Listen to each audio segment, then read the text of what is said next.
Hello and welcome back to Pali Studies, the channel for anyone wishing to learn the Pali language.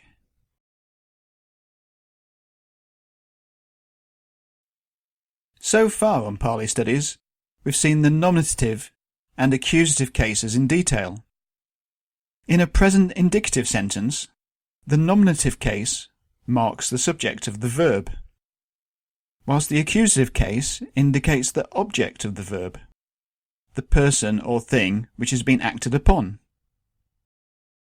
And in this tutorial, we're going to dig a little deeper into two similar cases, the genitive and the dative.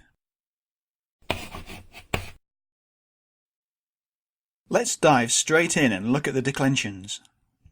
We can rank nouns in Pali by their gender and by their stem ending, that is, the letter in which the stem of the noun ends before any declension is added. Now, if you need a refresher on the basic ideas of declension, just click on the link above, which is appearing now.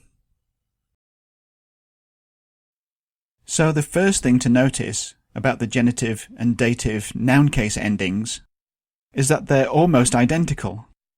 In fact, there's only a single ending taken by masculine and neuter nouns whose stems end in A, which is purely dative in meaning.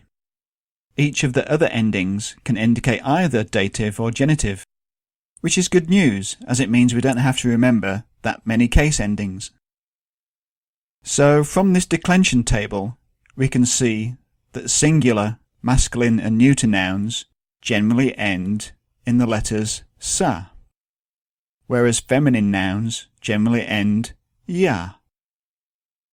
And in the plural, genitive and dative generally end nang.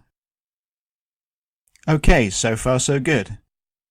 But what do the terms genitive and dative actually mean?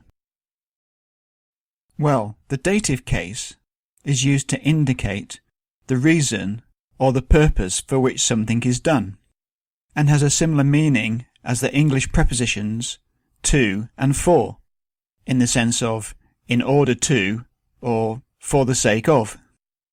For instance, in Bhagavang Tang Dasanaya Upasangkamanti, meaning they come in order to see the Blessed One.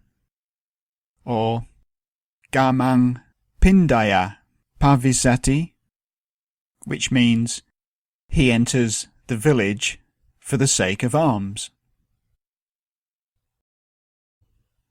Now, another common use of the dative case is to indicate indirect objects, that is, the person to whom something is done or given.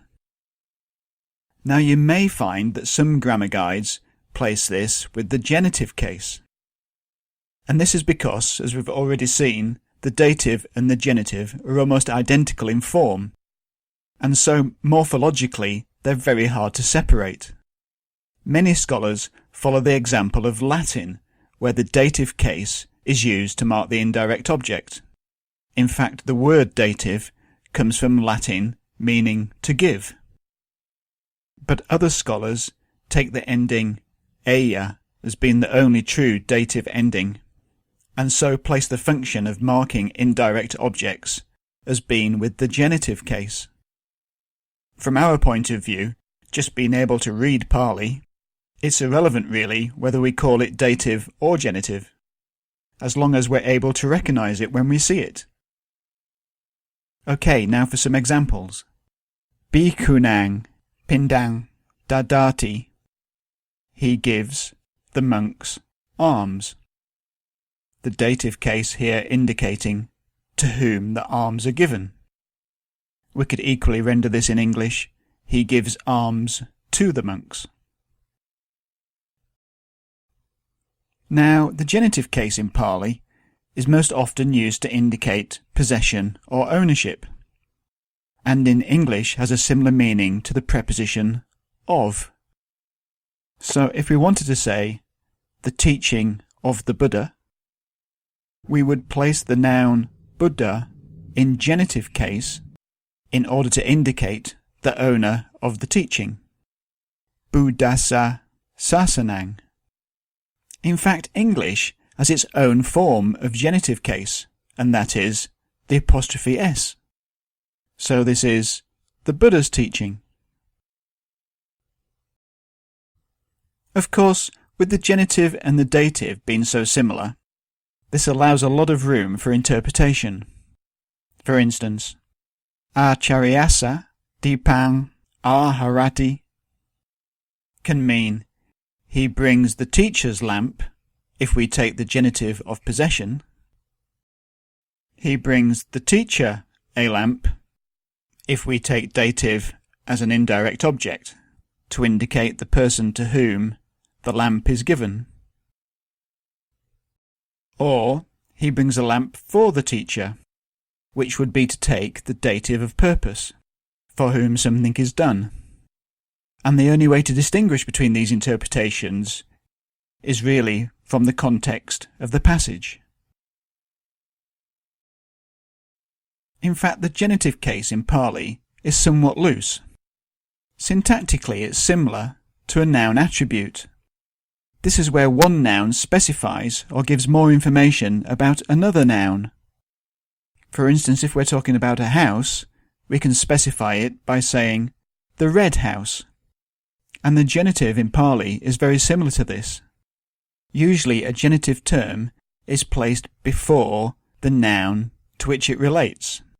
So if we take a general term like karako, which simply means a doer, we can specify which type of doer by preceding it with another noun in the genitive case.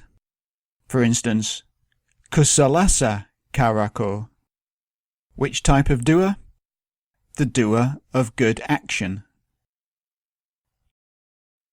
Also, the English verb to have is hardly ever expressed by a single verb in Pali, but almost always by a verb and a noun in the genitive case.